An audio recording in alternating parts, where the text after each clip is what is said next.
everyone. Good afternoon, good morning. On behalf of United Cities and Local Governments of UN Habitat and Metropolis, we want to welcome today everyone to the Cities Are Listening session on COVID-19 and recovery responses for migrant children and minors on the move. This session that is organized in, before we start this session, that is organized in collaboration with UNICEF and the Mediterranean City-to-City Migration Project. I just want to kindly remind you that interpretation is available in 3 languages, English, French, and Spanish. And you just have to choose the channel you prefer in the small globe below your screen. Having said that, I am very happy to give the floor to our Secretary General, Emilia Said, who will be guiding us through this session. Emilia, please. Thank you very much, Fatima, and thank you, colleagues and partners and dear friends. What a special year we are going through. It's coming to an end very soon, but I think the special context that we are going through will not come to an end that soon. And we will need to keep going with conviction and force to make sure that we keep our priorities right. And I am delighted to say that the subject of these Cities Are Listening experiences is one of these priorities that we should never lose sight of. As soon as the pandemic hit and the very first lockdowns started, we organized sessions, Metropolis, UN Habitat and UCLG, with mayors from around the world. We were gathering with each other twice a week, many sessions addressing all the challenges that we were facing at that very moment. It was a true live learning experience because we were talking about the issues as we were trying to address them throughout the world. And now that that first wave and those first lockdowns have passed, but we are still in this situation of pandemic, we seem to have identified all the measures that we have put together in the different parts of the world, very similar, I must say, despite the differences of the realities, the measures have been very similar. And now we need to focus in the mid-term and the long-term priorities, and we need to ensure that, as I was saying, that we keep the eye on the ball and that we make sure we don't forget some of the priorities that we have. Now, this session is embedded in this new exercise, an exercise where we go from talking only with each other as local and regional governments, but also talking increasingly with more partners. We want to make sure that our partners influence our agenda of local and regional governments. And this is what UN Habitat, Metropolis, and UCLG have defined as Cities Are Listening experiences, building on our town hall process that started in the World Congress of UCLG end of 2019, last year. It feels like a decade ago, but it's only 1 year ago. Where we established this process to ensure that different stakeholders could put through solutions to local and regional governments to enhance policy, to shift policy, to impact the way that we were looking at problems. Now, if you ask in any society, in any part of the world, what is it that concerns us most? It's usually our children. We all want to make sure that they are safe, that they are happy, that they have all the opportunities they can have. And yet, around the world, there are many children that do not have those options. And I have to say that we are not doing that well in protecting the right of children. It's a complex thing because children are often seen as part of a family, and it would look like families have everything to say about them, and that's not necessarily the case.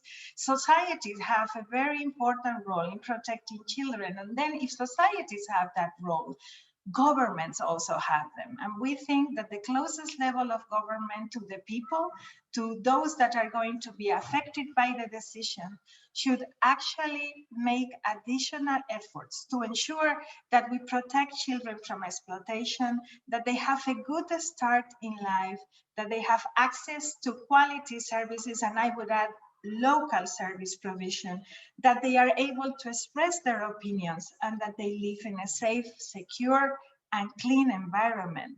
It sounds easy, right? Well, it's not, but it's particularly not for migrant children and unaccompanied minor everywhere.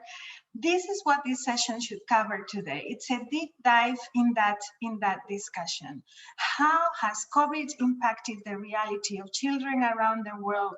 What were our priorities? What do we need to shift? What do we need to emphasize? And we're very happy that UNICEF has teamed up with us. They have done very, very important work, both in the context of Child-Friendly Cities program, which is very well known to many of our members, but also now in the COVID time, developing guides to ensure that action is taken. So we're very happy to have you all with us. Thank you once again for attending this invitation. We have high expectations about this session, but most of all, what we can do together after that. So allow me, without further ado, to introduce to you our co-president, Tembisile Kanimeng, Mayor of Polokwane, and also president of the South African Local Government Association, our champion for women, our champion for children too. Co-president, the floor is yours. Thank you very much, Emilia, and to all our dear partners, dear mayors, friends, and colleagues who are with us this morning, this afternoon, evening for others. Let me start by saying thank you all for being here. We are all addressing a critical topic that can never be overlooked in the responses towards the pandemic. Our equality-driven movement came out, as Emilia said, from Durban just over a year ago with a clear commitment towards a world of peace and equality. And we have always championed intergenerational dialogues and giving a voice to those that do not have it. It was precisely last year, December, in Durban, where we signed a letter of intent with UNICEF as our first step towards a joint, bold, child-sensitive agenda for all our territories. At our World Congress, we also organized together a session on children on the move with mayors and children sharing their experiences and visions about how care, protection, and support should look like if we anticipate it to leave no one behind. Often we get, as parents or as old people, get not to listen to the children, but think we have answers for them. But in this session, we brought them together. We said, we want you to share your visions, your aspirations, but again, your experiences and your frustration, and help us on what you think could shape the future of our children in all our territories. That was not the first that we addressed as our local approaches to child protection. We did in a webinar on children on the move again in urban territories earlier last year. The network of local elected women of Africa, which we call in short RFELA, has put children at the heart of its agenda and its advocacy efforts. Children and youth are becoming more and more an integral part of our work daily and play a key role in our vision about migration, about addressing inequalities. Our endeavor now should not just be about including their needs in our policies. We must aim at opening spaces for them in building our agenda, making an input into what needs to shape the agenda of our movement. The pandemic that we are still facing has only exacerbated the vulnerability of those that were already suffering due to the most unjust system. Equality is at the heart of the recovery, and we just need to put special focus and attention to how the pandemic is affecting people on the move.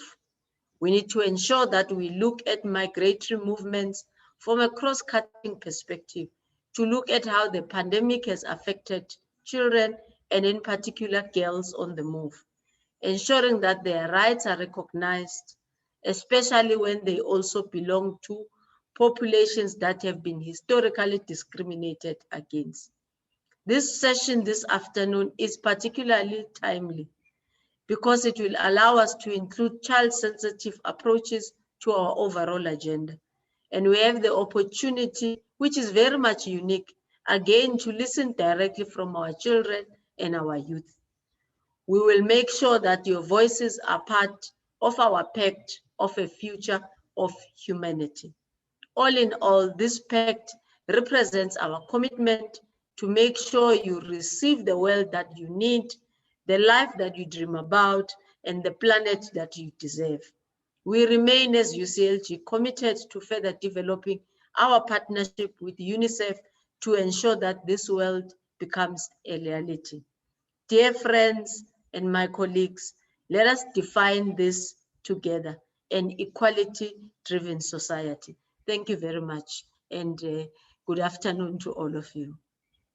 Thank you very much, Co-President. Well, a very clear mandate that we have received, and a very important one as well.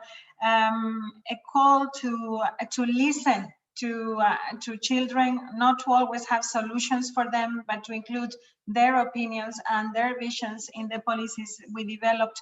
But also, in many cases, we will need to do a better job in protecting their interests. I would like now to give the floor to Sipra Narang Suri, Chief of Urban Practices Branch at UN Habitat, of course, one of the key partners of these live learning exercises and cities are listening experiences. Sipra, how important is this youth agenda for your organization? The floor is yours. Thank you so much, Emilia. Thank you, colleagues. Thank you, Co-President Mayor of Polokwane. Very nice to hear your inspiring words. And Emilia, it's been quite a journey that we've come on together since the beginning of this year, exploring, as you said, taking deep dives into critical issues and into approaches and solutions and ideas and mobilization, just to make sure that when we recover from this pandemic, as we recover from this pandemic, we don't go back to that unequal world, to that unfair and unjust world that particularly our young people have been living through. So for me, it's really on behalf of Habitat, this is such an important session, and it's my absolute pleasure to be part of this session that's going to be talking about children on the move, that's going to be talking about exploring response and recovery strategies for this particularly vulnerable group. And of course, thank you to UCLG and to Metropolis for this amazing and trusted partnership, and to our sister agency UNICEF, with whom we've been working for a long time. You know, we're seeing COVID has, of course, spotlighted but also deepened the inequalities that we are living with already. And children and young people are at a higher risk than ever before of being left behind, especially, I must say, girls. And our focus really has to be on the most vulnerable. Not all children are equally vulnerable. Those that have lost their homes, those that have experienced violence and conflict, those have had to flee their countries, as you said, Emilia, unaccompanied very often, whether with their families, but especially when they're unaccompanied. Children come to cities just like others come to cities, but children with stars in their eyes, with hopes, with aspirations, hoping for safety, for protection, for schooling, for a better life, for friends. But many of them end up living in extremely inadequate conditions, child-unfriendly environments. They suffer from not only economic hardship, but also exclusion and worse, trauma and exploitation. And therefore, we have to do more. There are children, our families, My children who can pursue their schooling online, who are safe, who have their families with them, but they have access to all the facilities, the internet, the electronic equipment. They're digitally literate. They can do all that. They have the language and they have the parents to support them through these new approaches. They live in a house with a garden. They live in a safe neighborhood. They live in a community. They have safety. They have security. But there are all of those other children who don't, who live in extremely overcrowded conditions, who never have used a phone, who have never had access to the internet, who don't know what online schooling is, who have no privacy, no room for play, no room for online schooling. And schools being closed for months, many children do not even have access to food, to school meals that they relied on and their families relied on, to classes, to social services, to confidence of their minders and teachers and protectors. The Secretary General's brief on COVID-19 really talked about these inequalities, COVID-19 in an urban world, which we were all involved in, Amelia, collectively in drafting. It talked about improving mental health, well-being, children's development, and improving access to public space, which at UN Habitat is very important for us. We really need to stand together to achieve this. We've talked about multi-level governance. We've talked about the need to coordinate across governance levels, across sectors, in cooperation with civil society. But today we also heard, very importantly, to do this all with meaningful participation of children and young people themselves, not to assume that those who speak on their behalf are doing justice to their cause. This is very important. At UN Habitat, it's our pledge for 2020 to 23, our new strategic plan, that we are going to focus much more on children, on vulnerable children particularly. And we're also pledging to work much more closely with local governments to actually provide that support, to facilitate those dialogues. Local governments are at the front line. They're already doing a lot, but it's really our duty to support them in any way possible. And that, to me, is our commitment to this process. So very much look forward to this session, Amelia and colleagues, to learning about solutions, to learning about the UNICEF's own Child Friendly Cities initiative, which we've been very happy to champion and support, and to moving forward to a better world, to a much better reality, and not to business as usual. That is really our commitment. Thank you. Thank you very much.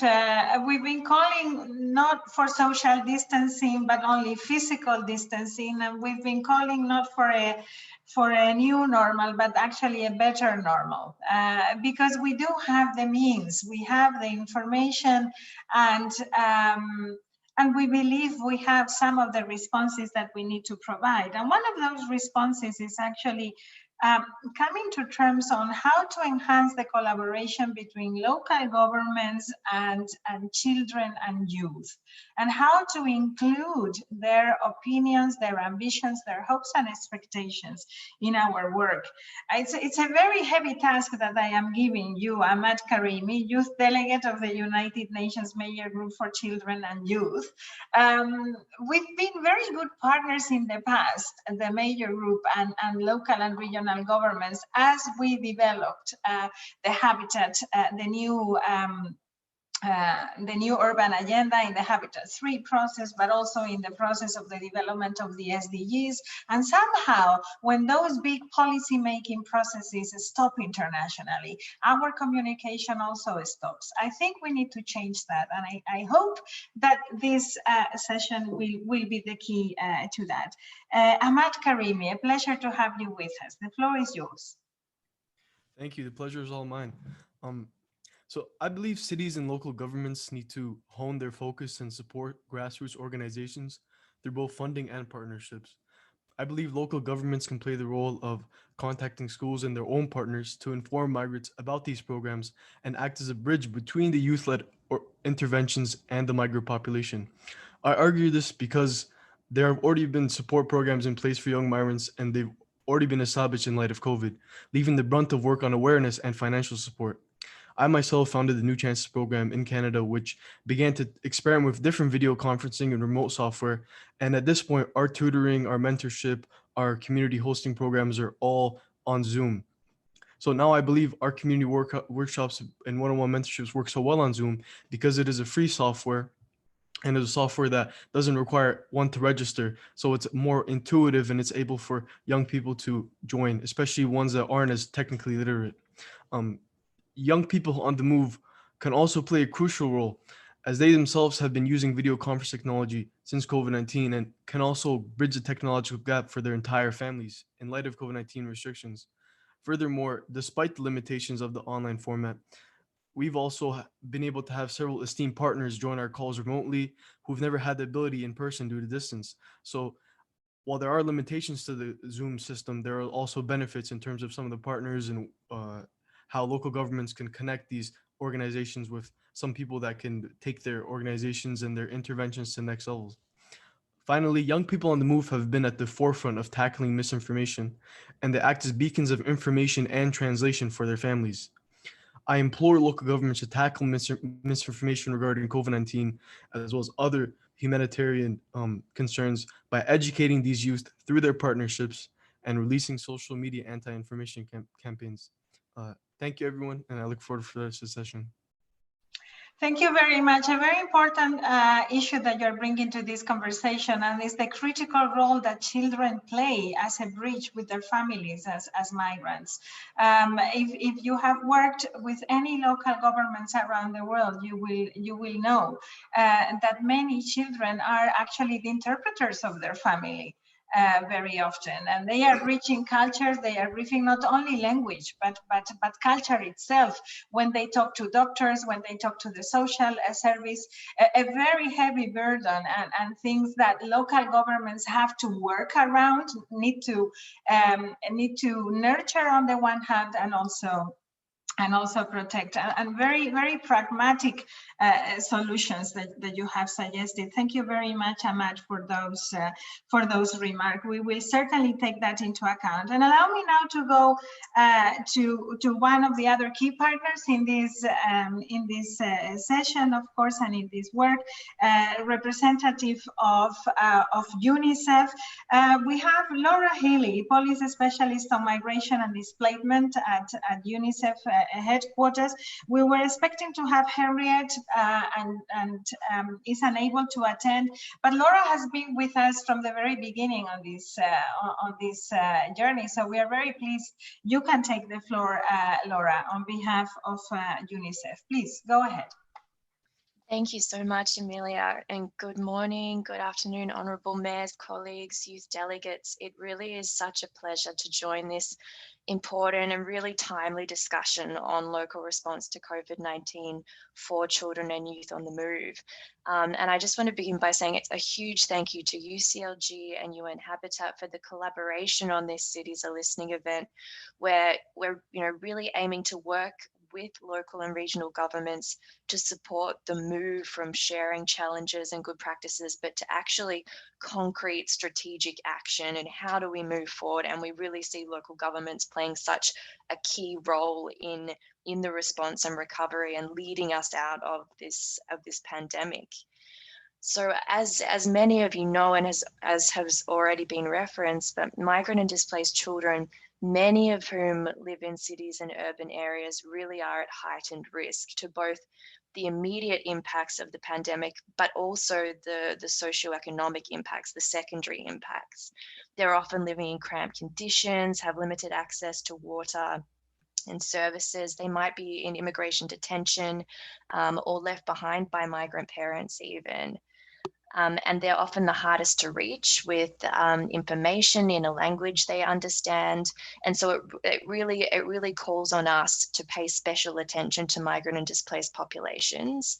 And we certainly know from UNICEF's side that local governments are really at the forefront of addressing the economic, health, and social impacts of the pandemic.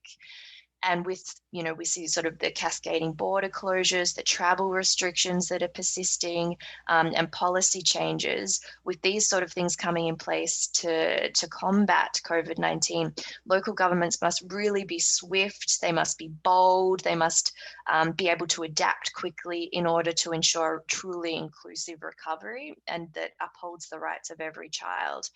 And so really, for all of us working on this issue, urgent action to put migrant and displaced children at the forefront of local and regional government preparedness, response, and recovery efforts really is critical to ensure the health, safety, and protection for all, and to really ensure that migrants can reach their potential and contribute to communities and to cities and to countries in the way that we truly know that they can. And we know that many cities are already doing this. They're already providing access to COVID-19 testing, to healthcare, to mental health and psychosocial support and other services regardless of status. For example, we know we have the cities in Poland, for example, that are ensuring they provide diagnostic and treatment of COVID-19 free of charge to ensure that it's accessible to all. We know that they're implementing strategies for continued education and learning that are inclusive of children on the move. For example, the city of Leeds focuses their support on vulnerable migrants and asylum seekers to ensure they have internet access for remote learning. We also know that social protection is something that's really critical, that many cities are ensuring that children on the move are included in social protection in response to the pandemic.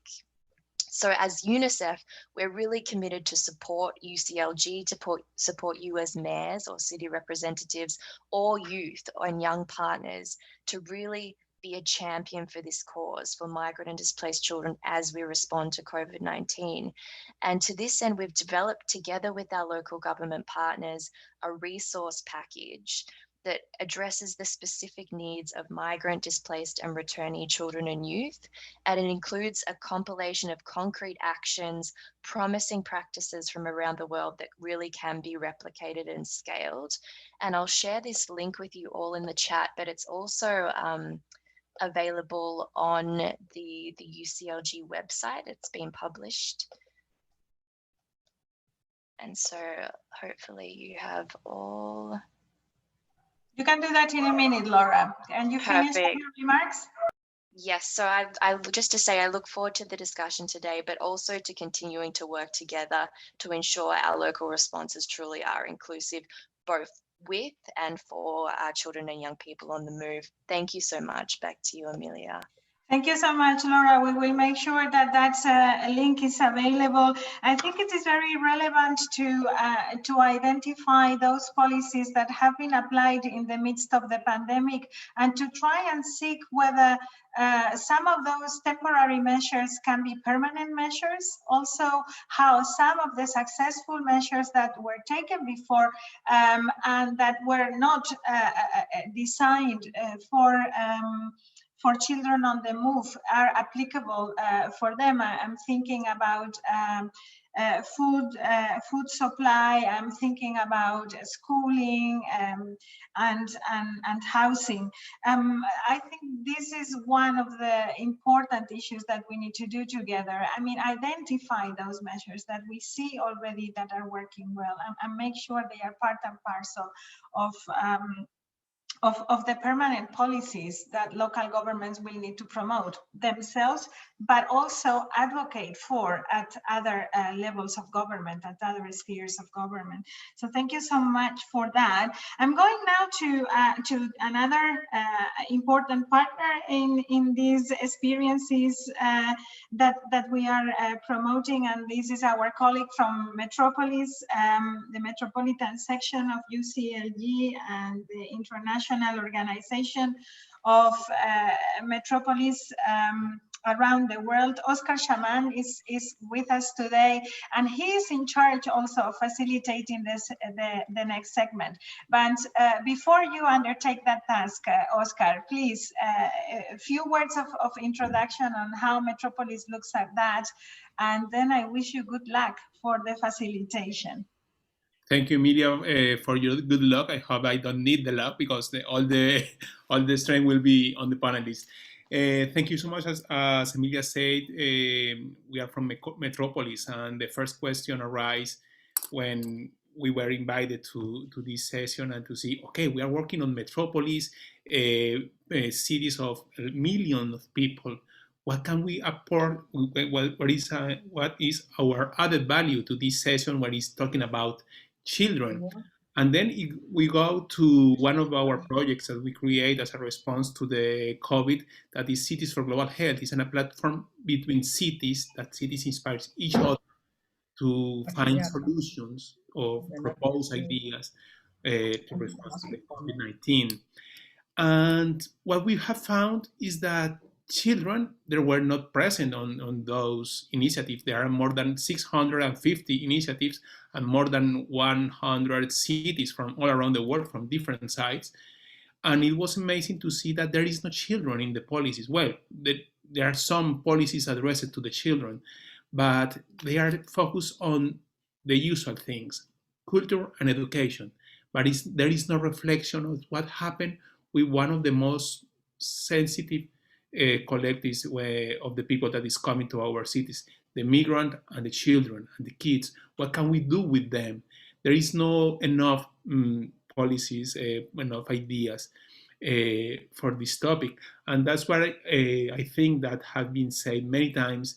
This is a timely discussion. In the previous person that have been talking is always say it's a timely discussion because it's critical to discuss this. I would like to focus on what is here. I heard probably from Laura, who said that it's a truly inclusive recovery. A truly inclusive recovery is necessary when we think about the future of what remains after this crisis.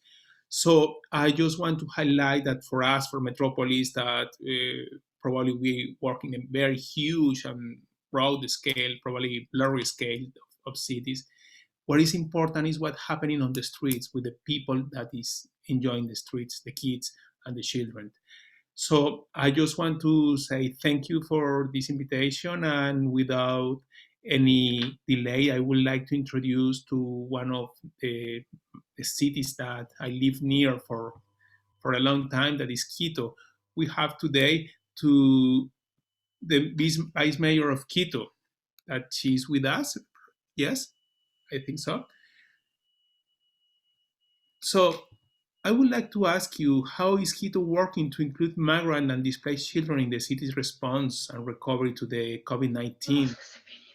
And how can human rights approach help us to reach the most vulnerable? Gisela?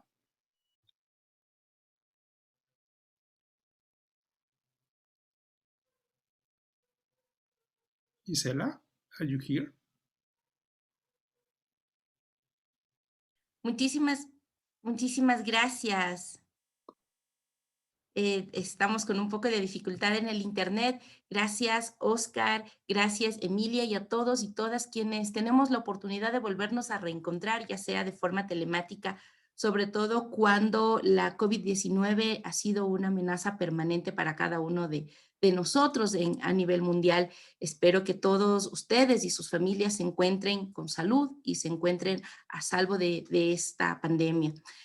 También es fundamental estos espacios de reflexión y de encuentro para poder generar este intercambio de experiencias y poder comentar las prácticas locales y respuestas para la recuperación inclusivas de la COVID-19, sobre todo con énfasis para niños, niñas y jóvenes migrantes y desplazados. Las voces de los niños y niñas y adolescentes en Quito, Ecuador, nuestra capital, nos hicieron actuar y dar el primer paso con un enfoque prioritario de la política de derechos. Desde el 17 de noviembre del presente año, Quito, de forma histórica e importante a nivel nacional, en el marco de la conmemoración de los derechos de los niños, niñas y al amparo del acuerdo por un Quito sin violencias, cumplimos con una deuda histórica de la ciudad y del país y de la región entera. Hemos investigado, construido y aprobado la primera ordenanza, es decir, el primer cuerpo normativo, construida en una labor conjunta, comprometida y efectiva de forma articulada con el Sistema Integral de Protección de Derechos para erradicar progresivamente el trabajo infantil. Este marco normativo se fundamentó en el primer diagnóstico situacional de trabajo infantil hecho en Quito, en el cual se visibilizó la situación de niños, niñas y adolescentes en condiciones de movilidad humana que realizan trabajo infantil.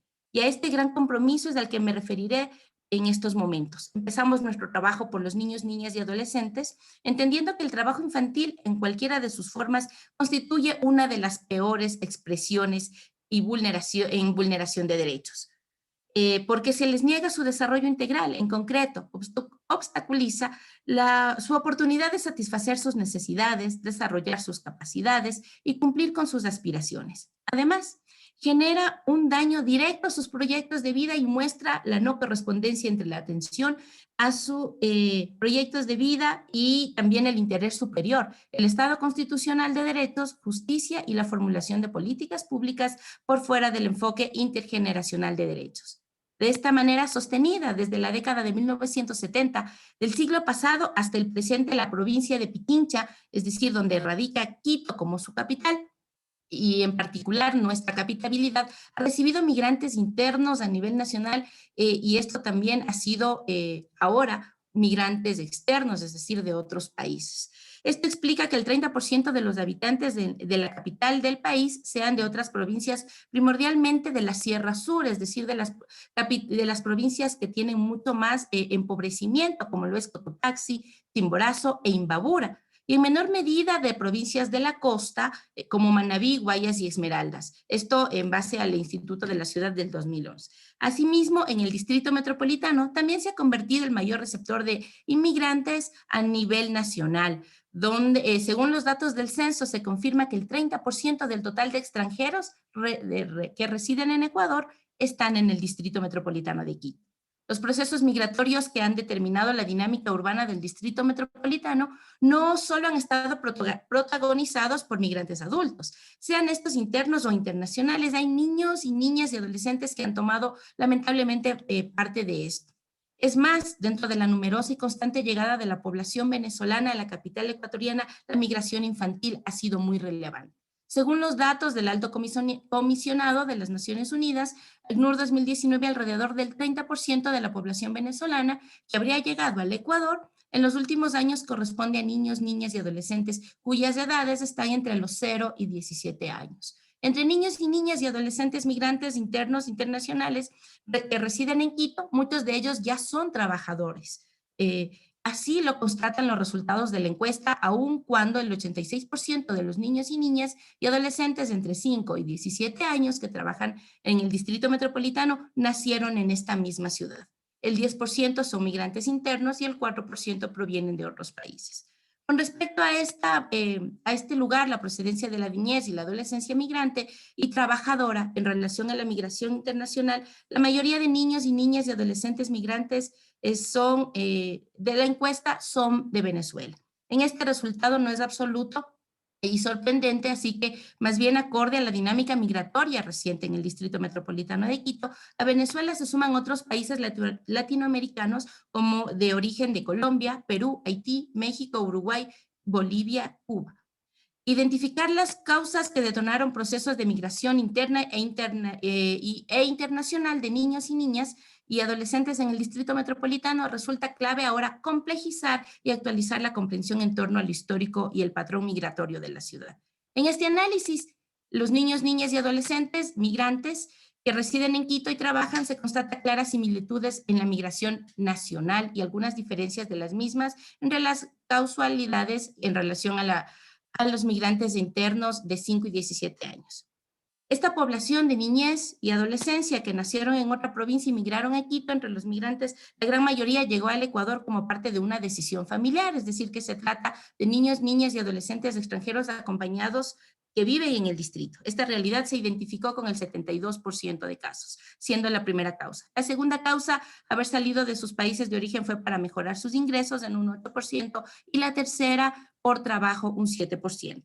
Asimismo, el trabajo infantil o adolescente es algo que aparentemente estaría normalizado entre ellos y ellas, por lo menos que ante la situación de precarización diaria en sus países de origen. Asumen un rol de trabajadores como parte de una situación vital cuando los niños y niñas acompañan. Dada la complejidad de la dinámica migratoria internacional contemporánea y la urgencia de que las autoridades tomemos decisiones a nivel local y nacional, porque debemos dar respuestas en un marco de la garantía de derechos y resulta fundamental no solo identificar, sino también buscar soluciones estructurales a esta situación tan precaria. Por otro lado, la encuesta arrojó interesantes datos al respecto que muestra que el 8% de la niñez y adolescencia son migrantes internacionales. El hecho de no contar con un documento en regla supone que los derechos de estos niños, niñas y adolescentes a la identificación están puestos en entredicho y existe también un decremento de cómo se van registrando.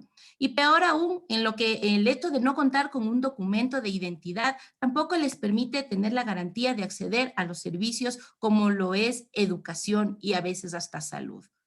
Esta falta de regularización entre los documentos migratorios nos genera una serie y una suma de vulneraciones a los cuales nosotros como autoridades desde nuestras competencias estamos haciendo un llamado a tomar decisiones efectivas.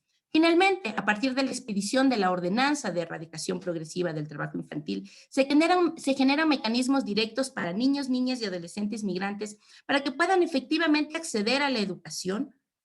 También debido a que como decía, esto se genera una serie de dificultades. Estamos llegando desde el municipio del Distrito Metropolitano de Quito con acciones previstas en la ordenanza de erradicación progresiva del trabajo infantil que se acaba de aprobar. La inserción a un sistema educativo por medio también de acciones afirmativas como las becas en el sistema municipal de educación, el programa ABC, atención en la salud, pero la atención en cuanto también a la salud integral y la prevención de embarazo adolescente.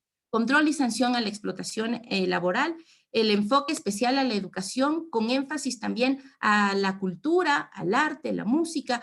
El enfoque de derechos humanos orienta a la priorización de la prevención, la atención con los servicios y la reparación de derechos hacia un grupo históricamente vulnerabilizados. Las luchas de la erradicación del trabajo infantil no va solo, hemos querido incidir que no va solo con decisiones que se toman desde las autoridades. Estamos realizando un proceso, un plan con estrategias, planes y proyectos donde se incluya también a la ciudadanía como parte de la corresponsabilidad. Es fundamental que este plan no va a quedar solo en letra, digamos, en discursos, porque también se ha generado una asignación de recursos para que se pueda ejecutar las políticas públicas definidas para la protección. Entre ellas se encuentran la prevención de la violencia de género, rutas de protección, protección especial, fortalecimiento de servicios, la educación y lo más importante, el trabajar en la desnaturalización del trabajo infantil, el trabajar en la desnaturalización de la xenofobia. Es fundamental el ir generando desde el derecho a la ciudad, el derecho a la vida en la ciudad libre de discriminación, libre de racismo, libre de violencias, para que podamos seguir construyendo, sobre todo en estos momentos, ciudades mucho más humanas, mucho más justas y equitativas. Muchísimas gracias. Muchas gracias, Gisela, muy amable. Thank you to all of you. I would like to highlight something important that personally I very sensitive to this, that is the importance of have data to create policies, and probably what Quito have done is an amazing and very complex project to understand what's happening with the kids in their city. Is very relevant to highlight this topic personally, at least for me, is very relevant, and also to highlight the critical issue that represents the kids that are working in cities. Is very complex. It was previous to most of the cities. Now it should be even more complex. Now let's move to another reality. Let's go to another side of the sea, and let's go to Tehran. Today we have to Dr. Javadi Yerekaneh. I'm sorry for my pronunciation. He is the Deputy Mayor for Social and Cultural Affairs of Tehran Municipality. Thank you so much for being here with us. And Deputy, I would like to ask you, what local policies and practices is the city implementing to ensure inclusive access to services for migrants and displaced children in the context of COVID? I would like to know more about this. Thank you.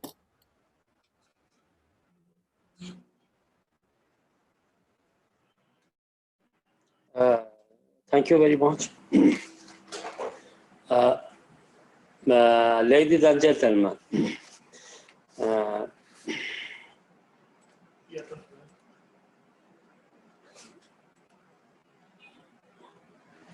My screen, my share screen is unavailable. Excuse me.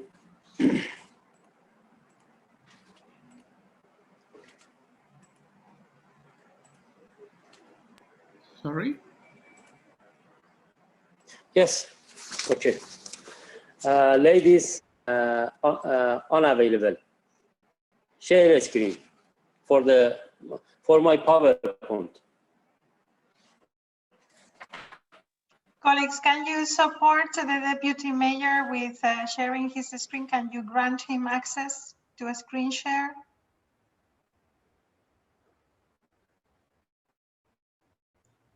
Yes, Deputy Mayor, if you could go ahead and try again, please. Yes. Okay. Yes. Thank you. Ladies and gentlemen, dear distinguished colleagues, I am so glad the session is child-centered response in the field of urban migration management during the coronavirus.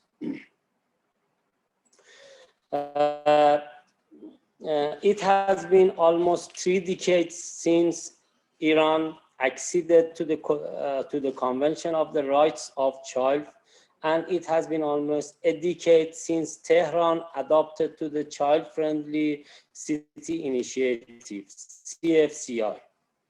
Since July 22, 2020, the Ministry of Interior, together with UNICEF, has announced that Tehran and 11 other cities in Iran has been selected as child pilot cities.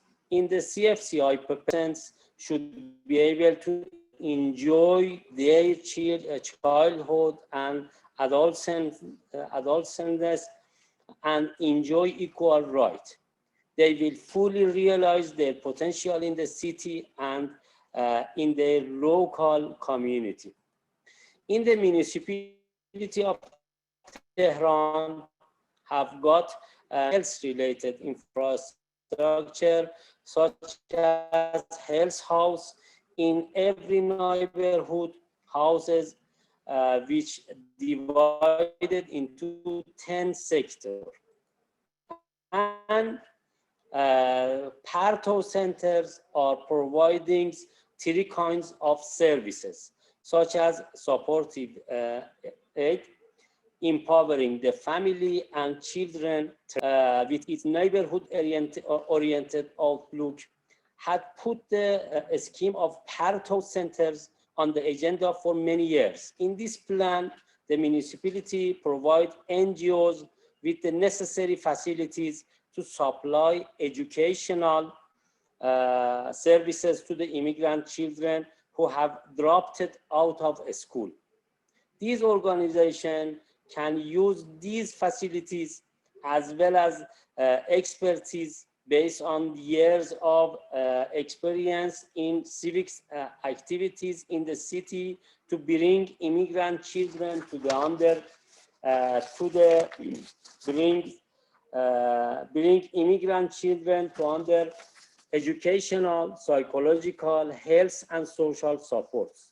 Currently, there are 24 Parto centers in different parts of Tehran.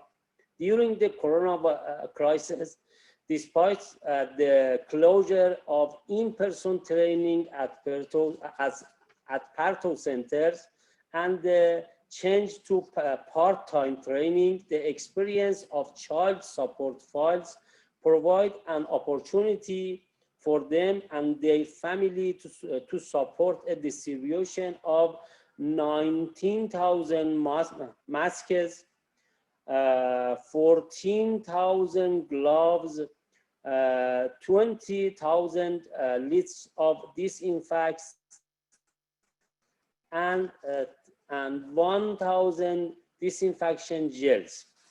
Solving the problem of children labor in the waste industry, which is one of the worst types of child labor, has always been the problem. Has always been the problem of Tehran metropolis, and with the bringing the pandemic, this issue became more and more important.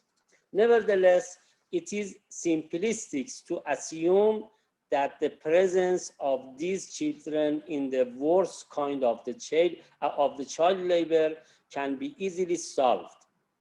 These children have reached the present point in the context of complex processes of economic and political issue resulting from the endless wars in Afghanistan and oppressive sanctions against Iran.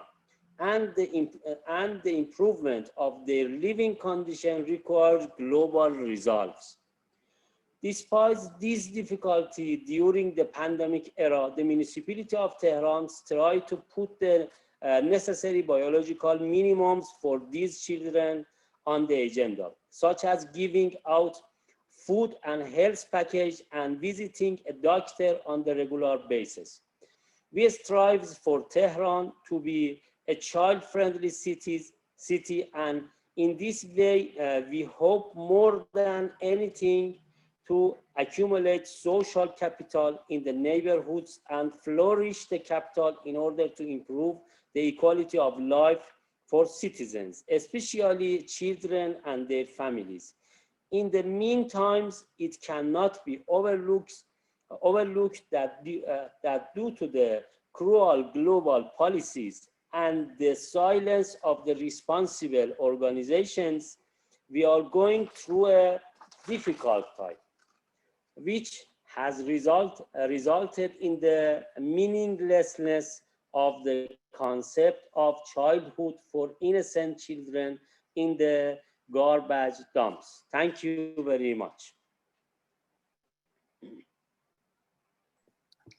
Thank you so much for your presentation. I think that you have gone to a very interesting and sensitive topic, that is children living in garbage dumps. I think that is very, I don't know the word exactly, but it's something that is very difficult to accept in our societies. With this, thank you so much. Really, I think that is a very important topic. I would like to move on the time, and I would like to say, I have to say that the mayor of Bavenda, he couldn't assist, he couldn't connect to this session, but we have a person who knows perfectly the situation there. But first of all, I would like to give the floor to Mrs. Ana Feder. She's the regional portfolio manager of ICPMD.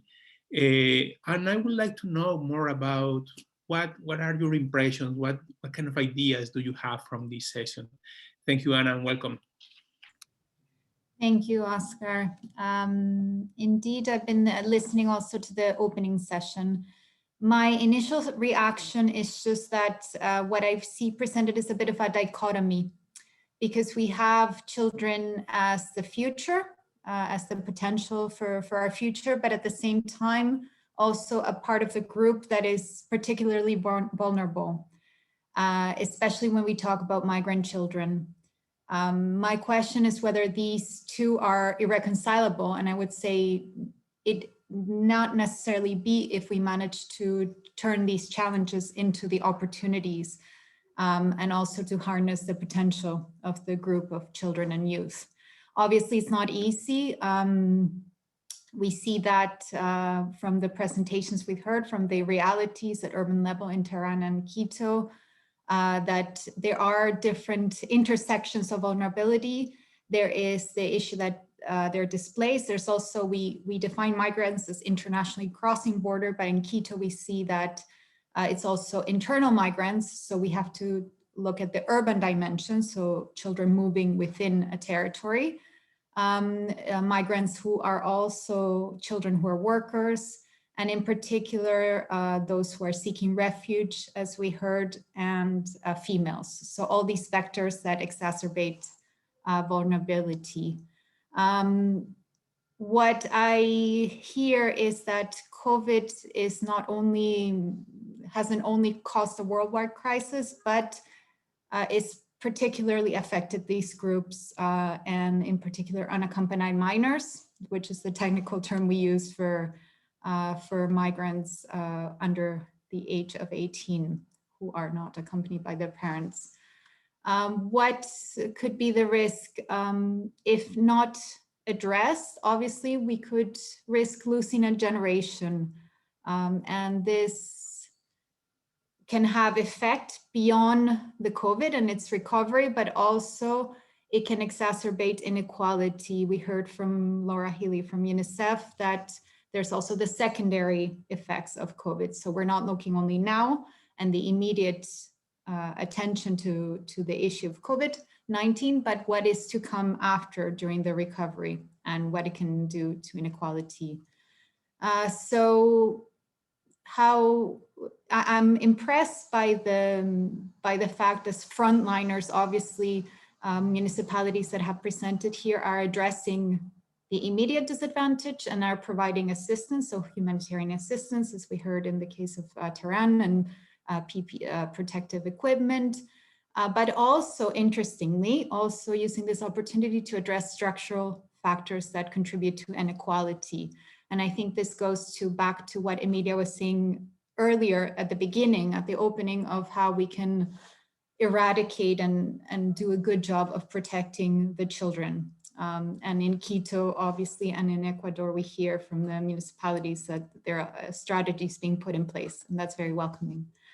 There are some examples I know, for example, in our network, in the Mediterranean city-to-city migration network, some municipalities, we did a recent study as well with UCLG on this, and we heard examples of cities as well, how they are contributing to the situation of migrants, but also of children and young refugees and migrants in cities. In Lyon, for example, they are providing accommodation to young refugees. There's particular attention to be paid to youth, so to children who have just turned 18 and then fall. We often see in the field of migration, there is a gap. So when you turn 18, you are suddenly under a different legislation and often can fall in the trap. And I think that's important sector to look into. I haven't heard that mentioned. And you mentioned, Oscar, earlier, the issue of data. I think this is quite important, and it's something we've seen from the municipalities in the network in the Mediterranean, but I hear it too. I was impressed with the data that was presented from the case of Quito. Now, the recovery, as I said earlier, and I can close, I want to close just with some recommendations. So recovery could be seen as an opportunity to address overlooked challenges. I'm a little bit skeptical, but I still remain hopeful that we can reshape the world in some way. At least maybe there in the new normal, we could look for solutions. I really do hope it will not become worse and inequality will arise as a result. So I think it's on all of us to ensure this. On the basis of the studies we have done with MC2CM, I want to mention 4 recommendations. One is obviously to, as was mentioned, to support local governments to address discrimination, to ensure that there's non-discrimination access to all services. And this is something that both Tehran and Quito have exemplified. I found particularly interesting in the remarks in the opening, Ahmad Karimi mentioned youth and children as beacons of information, because this is an important part. We heard about addressing discrimination, but I think the second recommendation for us would be to leverage the potential. And the narrative is an important aspect of this, and combating misinformation will become essential here. The third recommendation is to get out of silos. So as many of the speakers already mentioned, migration governance, we have child governance, we have human rights, we have too many silos. And I think the interconnection of these and the coordination becomes essential, particularly when it comes to children who are the traditional areas would be education, as was mentioned earlier, but there could also be other areas where local authorities can intersect and also national authorities. Another aspect of this is multi-level governance, obviously. So addressing this not only from the frontliners, local authorities or NGOs, but also at national level in a coherent approach. And the last one, I think that initiatives such as this one with multi-stakeholders and ensuring that there's coherence vertically and horizontally will move us forward. So those are some remarks from my listening in this morning. Thank you, Oscar. Thank you, Anna. I would like to highlight one word that it was not very mentioned previously, that is the importance of inequality and the cities for the future. Thank you so much, Anna. I have a very good news right now. The mayor of Mavenda, I'm sorry for the pronunciation, is finally online. And Mayor, are you online?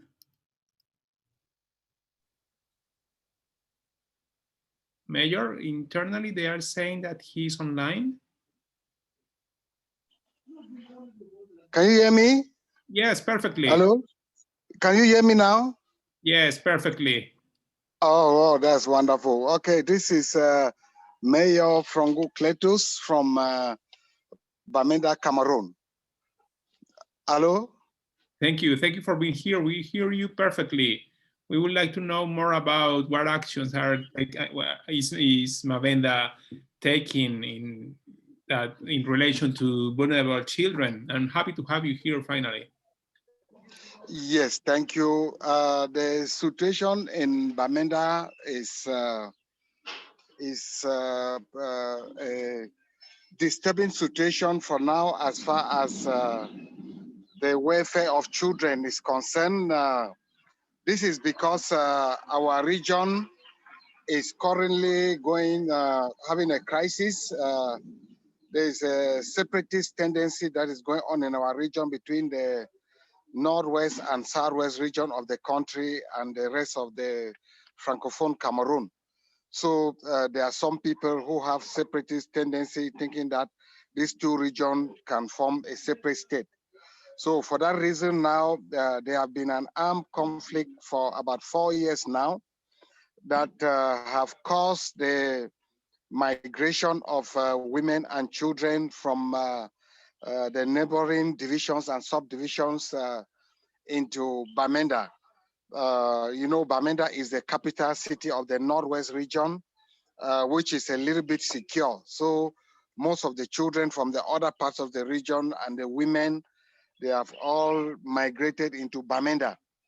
This have caused a difficult situation because as of now, we have more than 60,000 of women and children that have migrated from the other area that we're currently hosting in our city.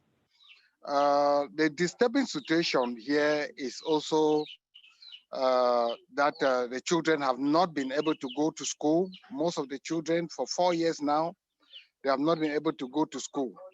So at our municipal level, we have been trying to enroll most of them at school, in school with the little means that we have, offering them free school fees and deducting material for some of them to get back to school. Even as we made the effort, we make that kind of effort, we still have just 40% of the children that have migrated to a region that we have able to send back to school. So the situation is really disturbing. And of course, the COVID-19 also came to make the bad situation worse, because provision of COVID materials like hand sanitizer and masks to all these people, including our own local population, have also been disturbing. But the good news is that since the beginning of the COVID-19, the children of our municipality have been free. No child have contacted the COVID-19 virus, which is good news for us, which we think that the trend should continue, because I think the welfare of our children is very important for the future. And we are working towards that, and we think that we cannot succeed alone without collaboration from other cities and from other international organizations like the UNICEF and the UCLG and other international bodies that could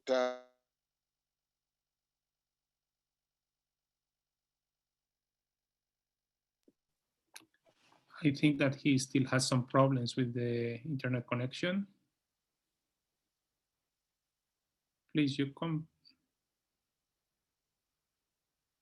Let's wait for a minute more or less.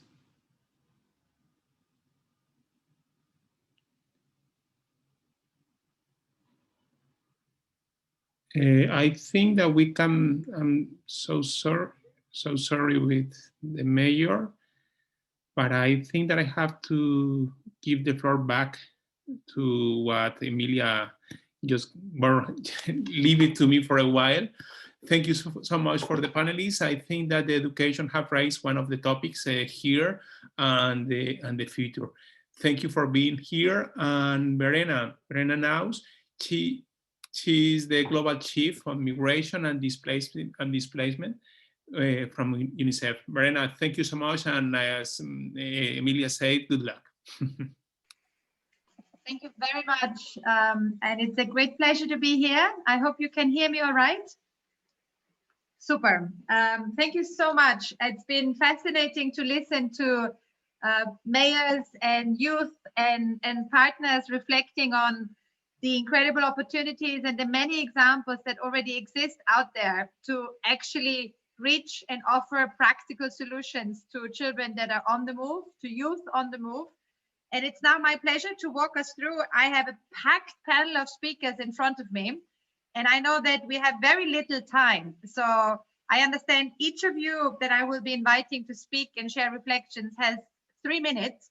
And in order to maybe just keep us focused, I'll put up the blue sign when you're sort of halfway through, and I put up the red sign when I ask you to really stop. And apologies in advance for maybe being a little ruthless in that way. But I don't want to miss anyone that is coming later down in the program. And I want to make sure that everyone is given an equal chance to share their experiences and reflections. So I will be pretty ruthless with these blue and the red cards. So you're in trouble when you see red and you're good when you see blue. Having said this, I now want to invite maybe our next 3 speakers to switch on their cameras if you don't have them on already. This is Makura Dao, Mayor of Fumbolo, also President of Refela. And this is also Johnny Pereira. I see you have already your camera on. And also Rashida Saadi. Do I see you? I don't see you yet. Rashida Saadi, if you're here and you can, please switch on your camera as well. Oui. Ah, c'est activé. Je suis là en haut, Rachida Saadi. Okay, I hear you, but I can't see you. But that's okay, as long as we can hear you. Good. The first question that I want to ask our next 3 speakers would be, how now in practice and in these very different contexts that you represent, how do cities really ensure access to local public services for any child and any young person, regardless of their migratory status? How can you make sure that every child, whether they're a refugee or an IDP or a migrant, whether they're legal or irregularly staying in the country, can have access to services that they need to have access to? And it's my pleasure to invite Makura Dao. Please, the floor is yours for 3 minutes.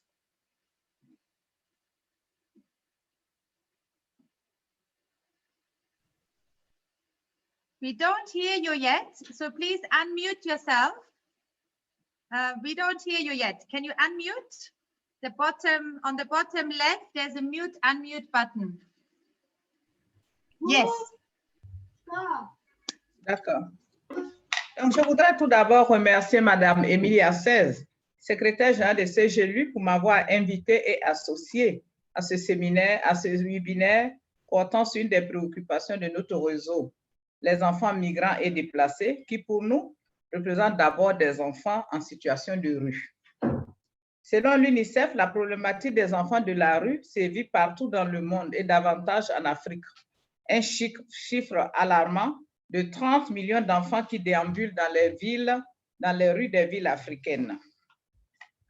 C'est bien ce qui a mobilisé et exhorté les femmes du REFELA à interpeller les États et les collectivités territoriales sur une telle problématique à travers une campagne des villes africaines sans enfants en situation de rue, et ce, avec le soutien de la princesse Leila Myriam du Royaume du Maroc depuis le sommet Africité 2018. Les enfants en situation de rue.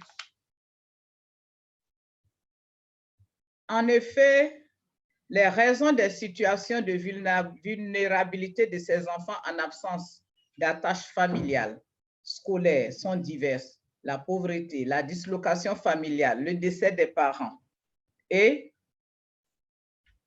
une fois, avec le Covid, ça a été démontré que les enfants étaient devenus de plus en plus vulnérables. Et donc, avec l'appui des autorités, des pays, des États, de nombreuses villes africaines ont adopté dans l'urgence des mesures pour protéger ces enfants de la rue. Exemple, en Côte d'Ivoire, je pourrais vous présenter les mesures prises par le district d'Abidjan. Il a été question en premier de mettre en place un processus de coordination le plus rapidement possible pour une collaboration étroite et un échange entre les institutions gouvernementales et les différentes communes du district concerné. En deuxième, identifier rapidement les lieux. En troisième, enquêter auprès d'eux. Et en quatrième, compartimenter les territoires qui pouvaient les accueillir. De toutes ces actions, il y a bien sûr des leçons à tirer. Des leçons à tirer, donc, le REFELA fait un appel à la mobilisation pour que les villes africaines deviennent des villes sans enfants en situation de rue. Que ces enfants, que des leviers de protection, de sécurisation, de prise en charge et d'insertion de ces enfants soient en vigueur dans toutes les villes africaines. Je vous remercie. Merci beaucoup. Je suis désolée de vous presser. Ouais. Je suis sûre que vous avez encore beaucoup de choses à expliquer, des exemples. Thank you so much. And moving on to Johnny Pereira, concrete examples from your perspective, or maybe ideas. We already heard of some, very concrete steps from Côte d'Ivoire. What more can be done, or what has never been tried, perhaps? Over to you. Thank you very much, Verena, and the pleasure is mine to be here today. Thank you very much for this opportunity. I just want to highlight some important ideas that I have here from the UMGCY and part of our experience as young migrants. And I consider that it is essentially important that local governments articulate public services with other stakeholders, such as local non-profit organizations and grassroots organizations, in order to coordinate a unique response in metropolitan areas, so that they will be able to not only cover more spaces in terms of geography, but also to identify the most needed people in this context. For that reason today, so I can talk about the experience related to the Venezuelan migration crisis in South America, particularly in Peru, which is, according to the UN Refugees Agency, the second biggest host country for this community, with more than 800,000 Venezuelan migrants. Also, according to the Migration Peru, Lima is the biggest city in the country with more than 80% of the Venezuelan migrants, and more than 29% of this immigration is located in the northern Lima, particularly in districts like San Martín de Porres, Los Olivos, and Caraballo. At this point, the United Nations Peru acknowledged that it is a challenge to integrate the migrant population in an already fragmented and violent society like the Peruvian one, especially for children and adolescents. So a coordination process starts between local government, these 3 districts, San Martín de Porres, Los Olivos, and Caraballo, local NGOs, and UNICEF as a leader through an international cooperation program. 3 important elements were highlighted in part of this international program to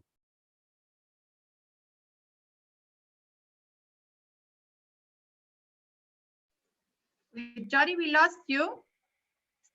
We lost your microphone, just the last seconds.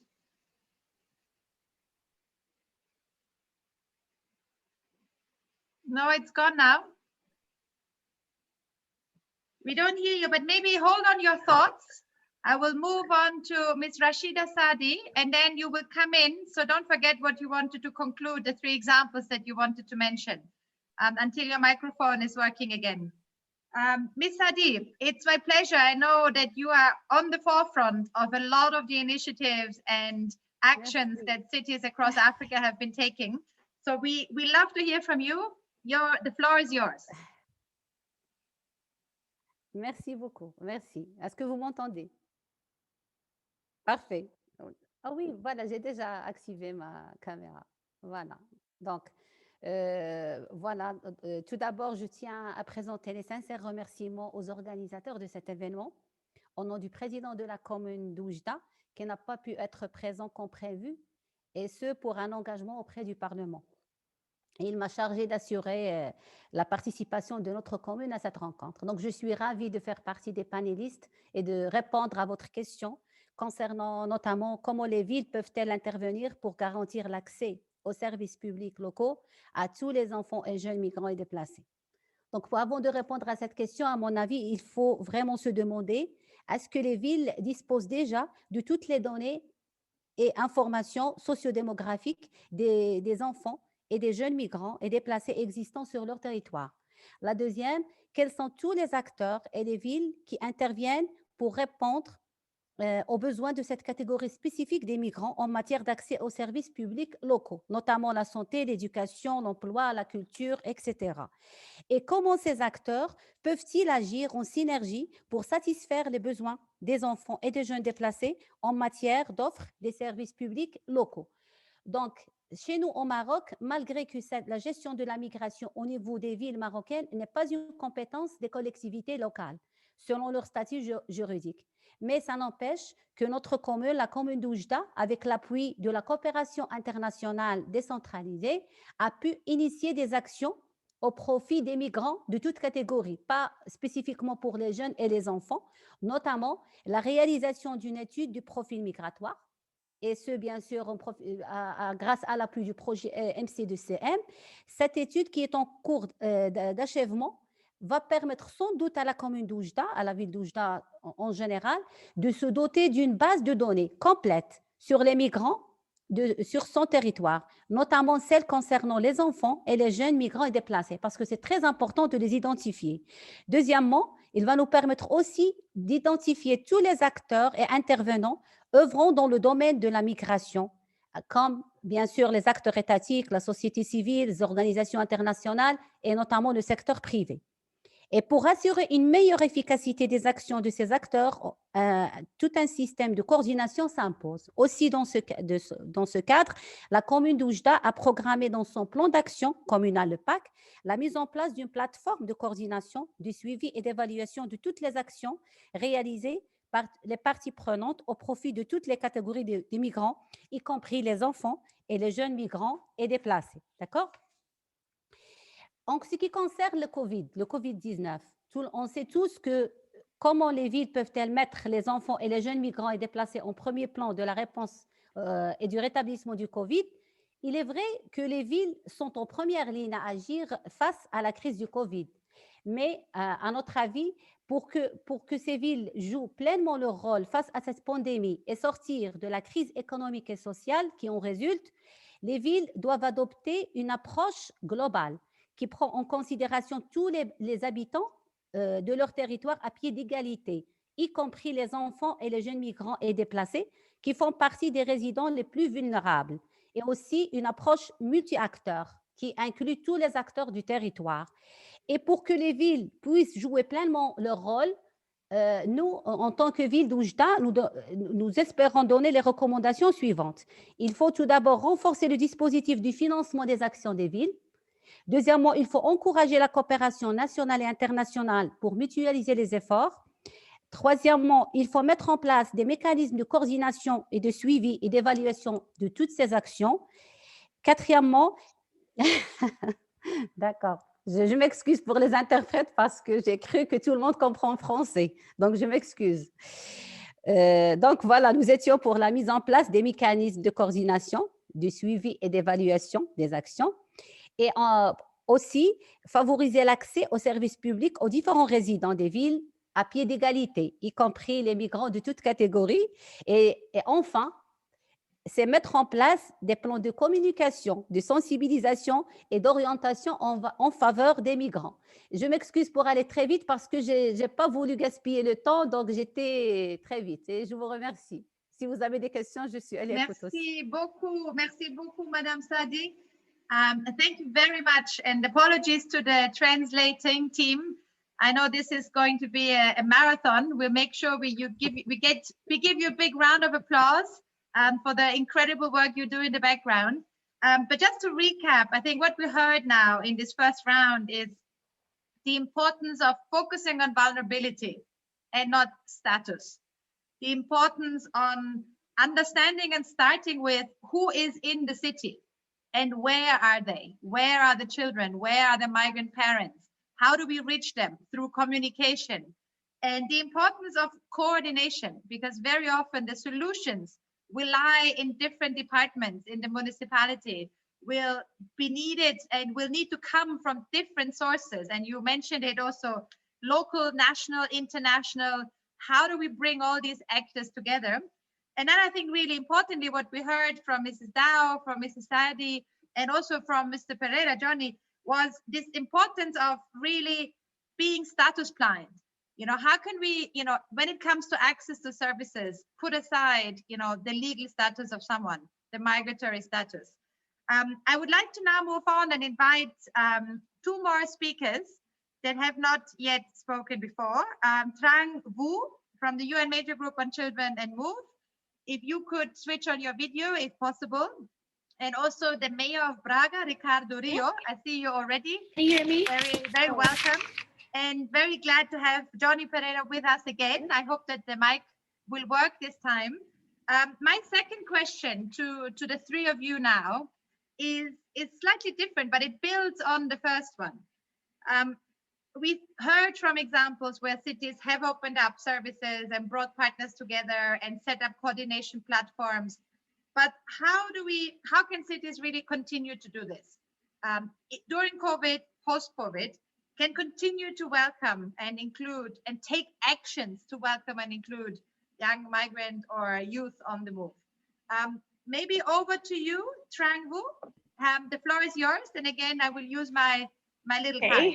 Okay, this is scary. Thank you, and thank you for the organizers for inviting youth to speak on this platform. And I'd like to echo Ms. Anna Feder on the aspect of internal migrants. So actually, I'm zooming from Hanoi, Vietnam, and Vietnam has been hailed as a success story in handling COVID, but I have seen a lot of challenges facing the internal migrants, or those depending on mobility within the city and most of the time participating in informal economy. And many of you mentioned that these people, many children actually work as interpreters for their migrant families. But in my own research on internal migrants, some children, some teenagers even work and become the family's breadwinners. For me, the most important things that the state or the people can do is to work on the communication front. So to provide information regarding the pandemic on different platforms, in different channels, as well as in different forms. So regarding the internal migrants, many of them are illiterate. So this is very important to use different forms such as like audio visuals information to educate and communicate with them on the seriousness, severity of the pandemic. The second thing is the infodemic along with the pandemic. So many of these internal migrants wander around the city and sell fruit and products, and many of them have been the targets of hate speech in national discourses. And this is very important for the state and for non-governmental organizations to take steps to fight against these hate speech, which is on the rise because of the COVID. And I think this is very important to reshape the narratives so that the internal migrants are included in our different discourses on migration during the COVID. Thank you. Thank you very much. And thank you for highlighting a group of young migrants that is often not necessarily seen as problematic in terms of having difficulties because they are from the country, but they may not be seen as actually in need of access to services, or they may not be reached in any communication and outreach. And obviously in numbers, this is a huge number. In many countries, including Vietnam, this is, we're talking millions of people that are moving around and actually need to be reached and need to have access in different places than where they may originally be from, but where they have moved to or where opportunities have been available. Mr. Rio, we would like to now hear from your experience from the city of Braga. How do you see, or what recommendations do you have for cities to be welcoming and inclusive places for migrant and youth on the move? Over to you. Good afternoon, Verena. Thanks to CLG, to Metropolis, and to UN Habitat for the invitation to participate in this seminar. First of all, you asked a couple minutes ago, how can we proceed under COVID with hosting migrants? And the first fact that I want to mention is that in Braga, we are continuing to receive migrants and refugees. And that is even more important because this doesn't come from a public response. It comes from the involvement of social institutions and the community, with the support of many companies, with the support of many citizens, and obviously with support of the municipality and other public institutions. But it comes as a result of initiatives that come from the civil society, which is, I think, very valuable in the current context.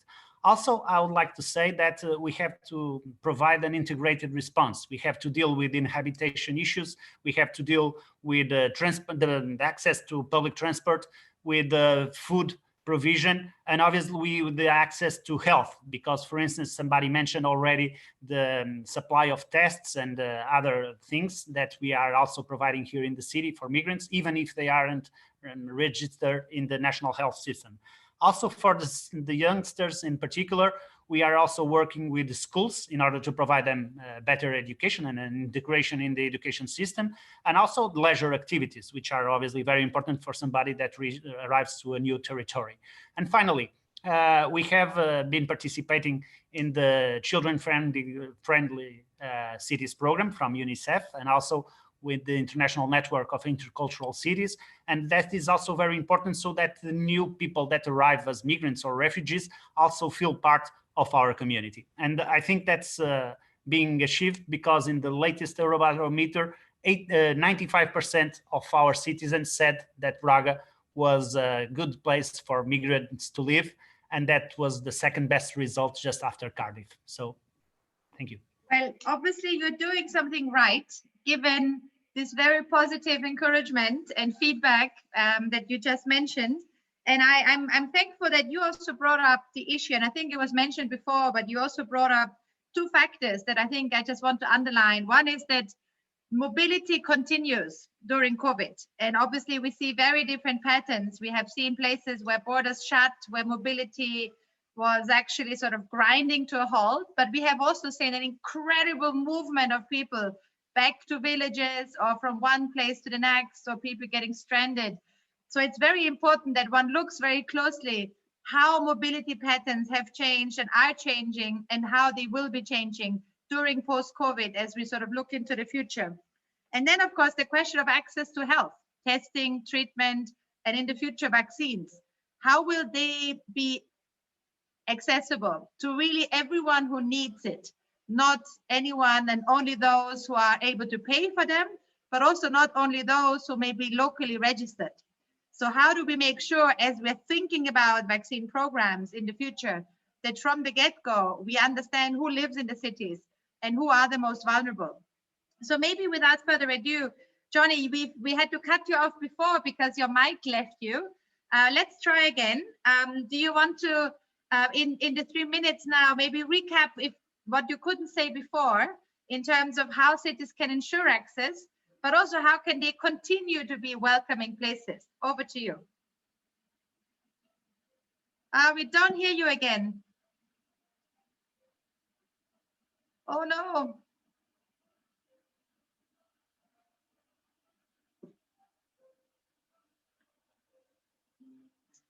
No, we don't hear you yet.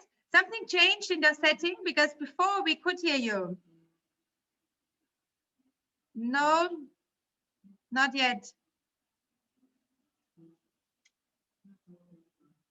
Just keep trying.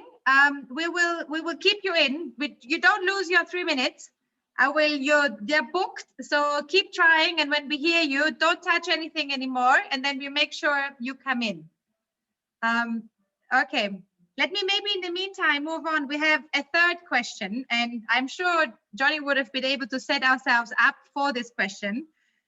We already heard examples of, bringing in young people, involving children. The Child Friendly Cities Initiative is, of course, very much about, being an open space and involving young people in decision-making at the local level. But how concretely now can cities partner with youth on the move?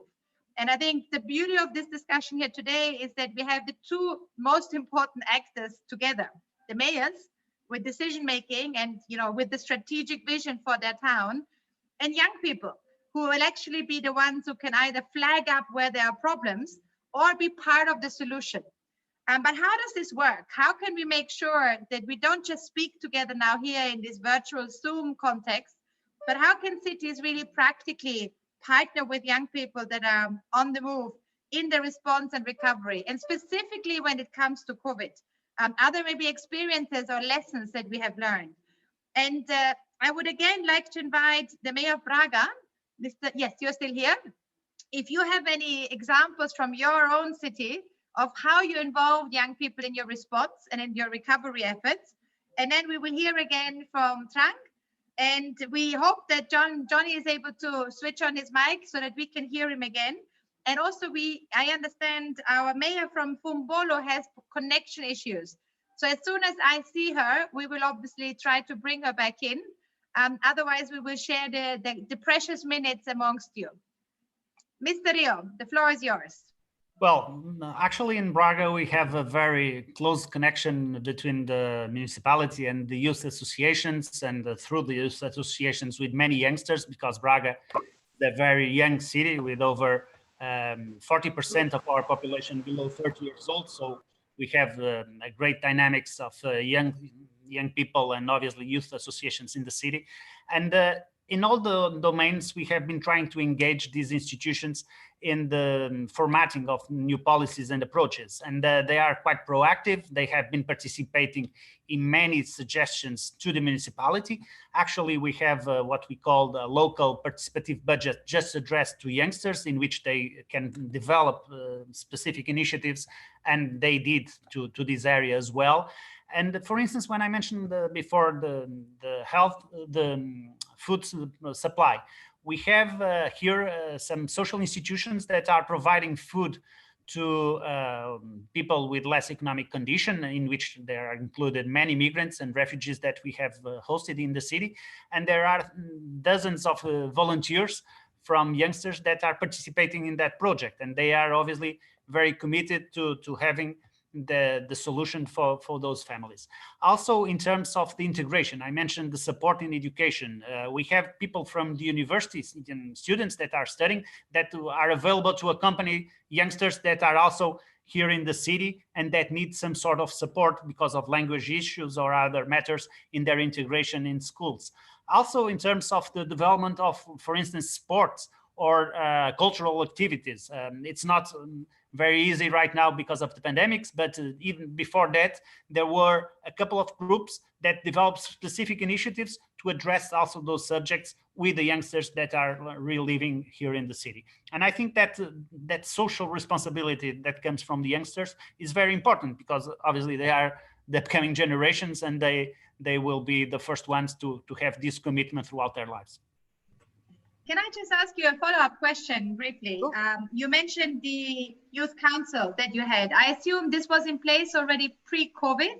So would it be fair to ask that you were able to involve young people because you already had structures in place that would allow you to regularly consult with and engage and work with young people, and you use these structures now as you face the new challenge? Would that be true?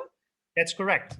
We already had our youth council. In the youth council that we have at the municipality, we already have engaged over 50 associations. So it's quite representative, and it's very dynamic, because they are very proactive, and they are keeping to making suggestions to the municipality. And our biggest challenge right now was to keep it live, to keep the contact with these institutions, with the youngsters, and we succeeded. And they have been very active throughout this period. For instance, just to give you another example that doesn't have to do with migrants, but for instance, we established a network of volunteers to distribute groceries to elderly people that were isolated throughout the pandemic. And that was also achieved because of this network that we have here.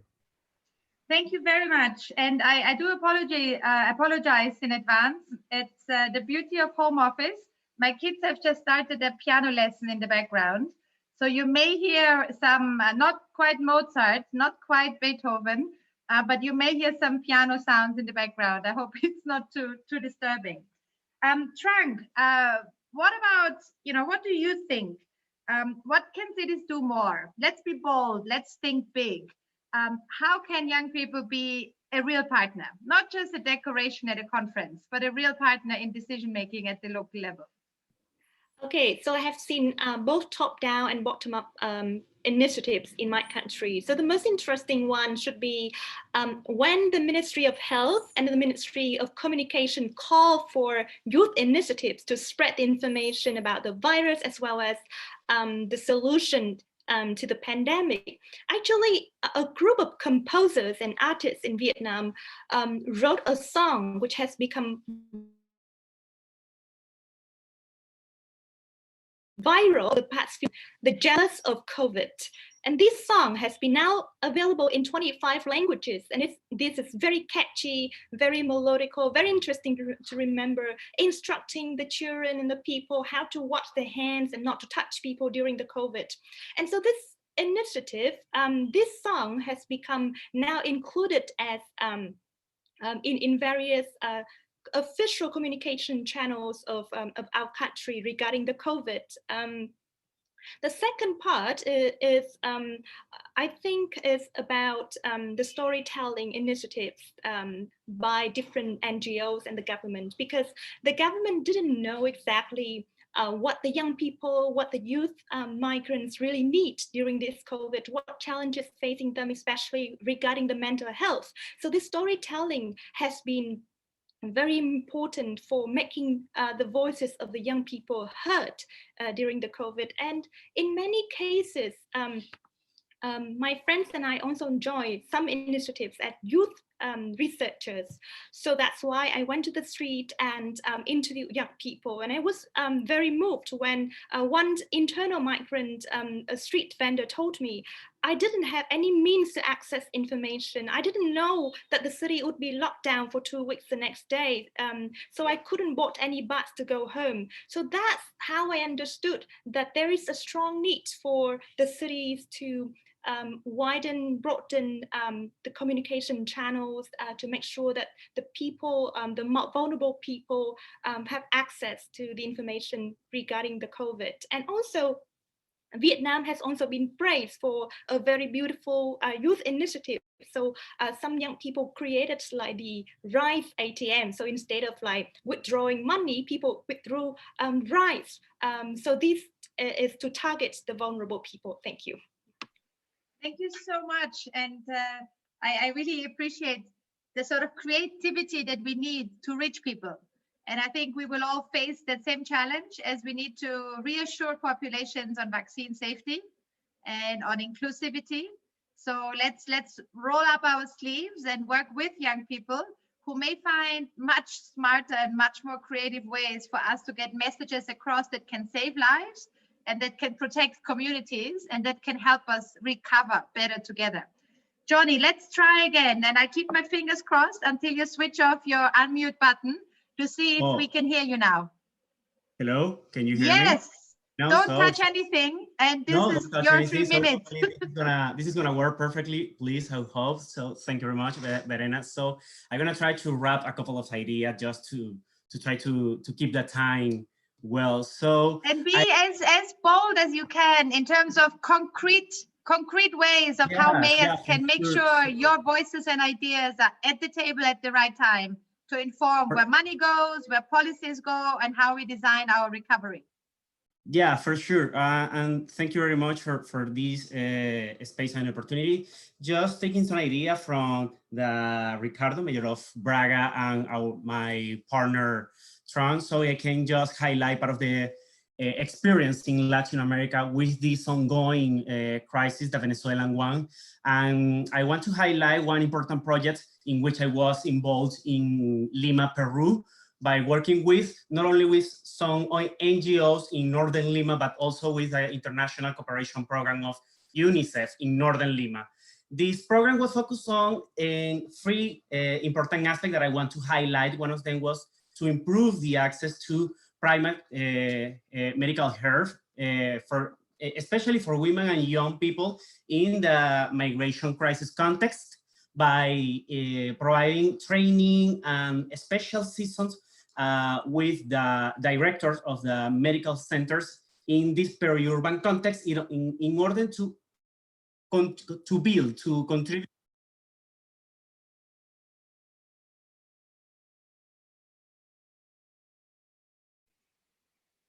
I think we lost you again. I don't, try again. Maybe you can finish your thoughts in the chat and then let's try again. I will try to bring you back in, but maybe just don't lose the end of your suggestion now that you were just about to share what we should be building. Please, let's try that. I would like to, at this point, I don't see Maya Dao with us at the moment. I think she's also facing connectivity issues. And this is just, I think, a very good reminder of the need to also join forces to address the digital divide. Because obviously it's all nice and fine if we're all connected and if there's increasingly more opportunities available online. But if they stay the privilege of a few, then obviously we are facing a challenge. So this is sort of a good reminder of the need. And just imagine if we are relying on information to travel through the phone or through the internet, how many people in the world don't have access or will not have access in the right language at the right time. Now this leads me on to a fourth and important question. We spoke already about COVID. We spoke about the issue of some cities are in the middle of a response. Some cities are already thinking about recovery. In some cities, you know, maybe we are in between the first, the second, or the third wave. So obviously there's a lot of differences in how cities experience this pandemic. But one thing that we already discussed is, of course, how important it is to make young people part of the response. And in particular, young people that are on the move, who may not speak the same language, who may not have regular status, who may be triple vulnerable because of who they are, the jobs they hold, the schools they go to, or not being in school, or not even having any income, and not being part of any social protection system or having access to any pandemic relief programs. Maya Sadi, I would like to bring you back in and maybe share some experiences. And maybe I ask you two questions. The first one is, how did you and how do you tell and recommend other cities to involve young migrant and displaced young people and children at the center of your COVID response? but also how do you generally engage with young people that are on the move, with migrant and displaced, to sort of beyond COVID, have the kind of regular dialogue and partnership? Over to you. D'accord, merci. Merci beaucoup. Est-ce que vous m'entendez maintenant? Oui, parfait. Alors, déjà, avant de vous répondre, je reviens sur la question du statut juridique parce que pour les villes, il est très important parce qu'ils ont des compétences et ils doivent respecter ces compétences, c'est-à-dire qu'ils ne peuvent pas aller au-delà des compétences qui sont accordées, c'est-à-dire par les lois. Ça, c'est le premier point. Donc, pour répondre, comment faire pour participer les jeunes migrants, surtout en cette période, on voit que la société civile, déjà les associations qui sont très actives d'ailleurs dans notre ville, et ces associations n'ont pas besoin d'avoir un statut juridique qui leur permet de faire participer les jeunes. Donc, ce que je propose, par exemple, aux villes, notamment ce que nous sommes en train de faire actuellement au sein de notre commune, vu qu'on n'a pas les lois, parce que cette reconnaissance doit être faite par les lois. Actuellement, on voit le discours international qui reconnaît le rôle des villes en matière de gestion de la migration, mais ça n'est pas concrétisé au niveau des lois. Donc, pour la société civile, par contre, ils ont vraiment une large liberté d'agir et de pouvoir travailler sur le territoire avec les migrants. Ce que nous possédons actuellement, c'est d'accompagner ces associations et de pouvoir leur fournir tout l'appui technique, même il faut les soutenir. Déjà, je vous parle d'une expérience récente dans notre ville. Il y a une association qui travaille au profit des migrants et des réfugiés, qui demande un local où pouvoir orienter et accueillir ces migrants, surtout en cette période de Covid. Et heureusement que leur demande ils ont eu une réponse favorable parce que la commune ne peut pas agir directement pour faire participer les jeunes et entendre leur voix. Mais par contre, par le biais de la société civile, on peut le faire. Au-delà de cette crise, c'est-à-dire la période de la crise, effectivement, les jeunes ont la possibilité de faire entendre leur voix, mais toujours par le biais soit de la société civile, soit par les organisations internationales qui interviennent sur le territoire. Mais à mon avis, ça reste entre parenthèses, c'est un avis très personnel, c'est que pour effectivement encourager d'entendre la voix des jeunes, il faut des mécanismes et il faut des outils purement juridiques qui vont encourager les villes à aller au-delà et pouvoir encourager les jeunes de participer. Nous, par exemple, au Maroc, on a, en ce qui concerne l'approche participative, on a au niveau des régions des instances purement jeunes, pour les jeunes. Par contre, pour les communes, on n'a pas. Donc, on aurait bien aimé, est-ce que vraiment les lois puissent, c'est-à-dire offrir cette opportunité aux villes pour agir d'une façon plus large, mais ayant un statut juridique qui leur permet de faire ça. J'espère avoir répondu à votre question, Verena. Merci. Merci beaucoup. Merci beaucoup. Mayor Rio, we heard the importance, we just now were reminded again on the importance of local level structures for engaging young people. And you mentioned the structure that you had in place that you could use and grow and expand. What, if that's not in place, what would be the first thing that you would recommend fellow mayors or cities to do? And how can we build a case that this is needed? And how has this helped you in your context to really put young people at the center of your response? Well, first of all, I think that there's a matter of trust that has to be built because, as you mentioned, it's not only about listening to youngsters, it's not only about creating structures in which they can participate. I think that the crucial element is that they feel that their voices are heard, that their projects are supported, and that we are really concerned with what are their main concerns as well. And therefore, I think that that relation of trust is only built with contact, with the relation, with getting to know each other.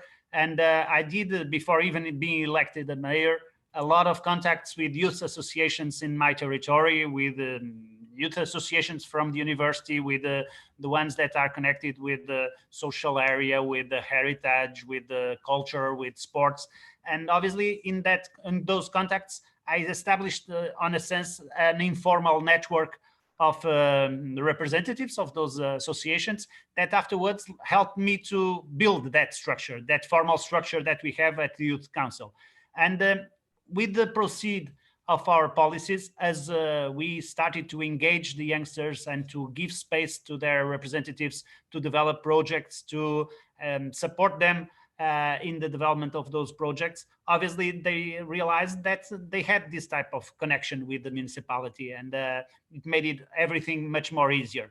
And on that basis, I think that the importance is also that through the associations we are reaching to the whole youngsters population. It's not about the 100 people that are more engaged in each of the associations. It's about all the thousands of people that through their work obviously benefit from our initiatives. And I think that the connection has to be with the latest ones and not only with the associations on its own. Can I ask you a follow-on question? And maybe also, Trang, if you can reflect on it from the perspective of maybe how it works for internal migrants, but also Meya Sadi in a context like Morocco. You mentioned trust. And of course, youth engagement is, requires trust. You build trust because it's not a one-way street. You ask, you give back, you listen, you react, you invest, you coordinate, you consult. But of course, trust very often is what undocumented migrants, whether they're internal or whether they're international, don't have. They fear authorities because they're afraid if they come forward, if they come out, they could be reported, deported, arrested, discriminated against. And we've heard in many global and in international discussions that cities have a much more pragmatic approach because they know trust is key of anyone who lives in a city. But practically speaking, what measures have you taken in Oujda and in Braga or in Vietnam that have built trust among maybe undocumented or irregularly staying young people that may be afraid to come into contact with police, with the mayor's office, or would never attend a meeting? If anyone has maybe a short 1 minute reflection, that would be, I think, a very important question, because this is where usually the barrier of participation comes in. I don't know, Meya Sadi, would you like to first share what you think is necessary or can be done?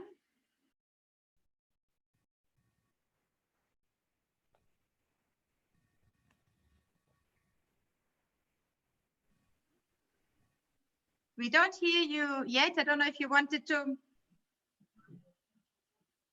If not, maybe Trang, would you like to take on this question first? I completely agree with Mr. Rio. Trust is the key matter here, and especially in Vietnamese context, it's very true, because we're a traditionally Confucian country with deep-rooted Confucian values that place emphasis on hierarchy and seniority. And usually young people are often seen as dependent and naive, and sometimes not that a big deal in dealing the COVID. However, I have seen different dimensions in the way the government has handled the COVID so far. So the government has so far cooperated with youth organizations, youth councils, as well as local NGOs. And many of these local NGOs are led by young people to locate the internal migrants. So like Mr. Rio said, to make use of informal networks to help the internal migrants, especially the young internal migrants, to access information on healthcare.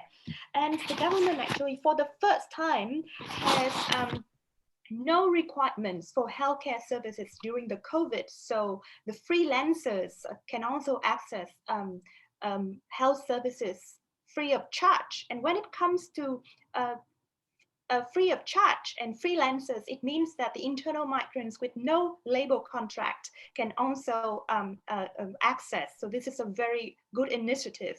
Again, trust building is key. And I see myself involved in that. For example, the example that I just told you, that as a youth researcher, I found it easier to communicate with young internal migrants. Thank you.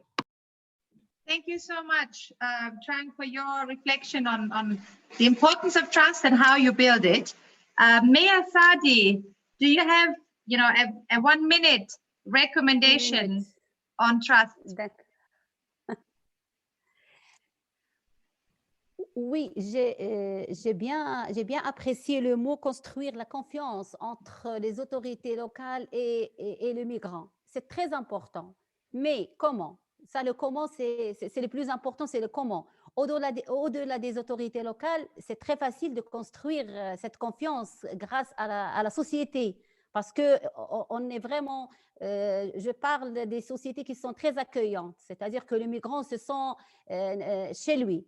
Mais à mon avis, les autorités locales, notamment, je profite de cette occasion en présence de Monsieur le maire pour dire, il faut leur permettre d'accéder, par exemple, aux services, par exemple, à travers la culture, le sport, sans se demander s'ils sont en situation légale ou illégale. Ça va leur donner un peu de confiance. Aussi, je reviens côté santé. Nous, on a heureusement qu'on profite beaucoup de la coopération internationale, surtout dans le domaine sanitaire, le domaine de la santé. C'est-à-dire, il y a des cas où les migrants, peu importe leur situation, peuvent accéder, les femmes pour accoucher, parce que sinon, on va leur laisser ailleurs, accoucher dans des endroits qui ne sont pas vraiment en faveur de leur santé. Donc, ce que je demande, c'est qu'on a besoin de travailler tous ensemble. Donc, je suis très ravie de participer bien sûr, à cette discussion, que cette confiance doit se construire. Et pour la faire, il faut vraiment des efforts. Il faut vraiment des efforts. Et ça y est, et merci. Merci beaucoup. Maya Rio, the last 30 seconds from your end. How to build trust with young people or children that are irregularly or undocumented and maybe extra afraid? Well, I think it's a matter of perspective. I think what they need to realize is that we don't look at them as a burden, and that we are really willing to value their presence in our territory, and that we want to help them, obviously, to achieve their goals and to be more happy here. But on the other side, we are also benefiting from their presence because of what they may provide in terms of work, of what they may provide in terms of diversity for our culture.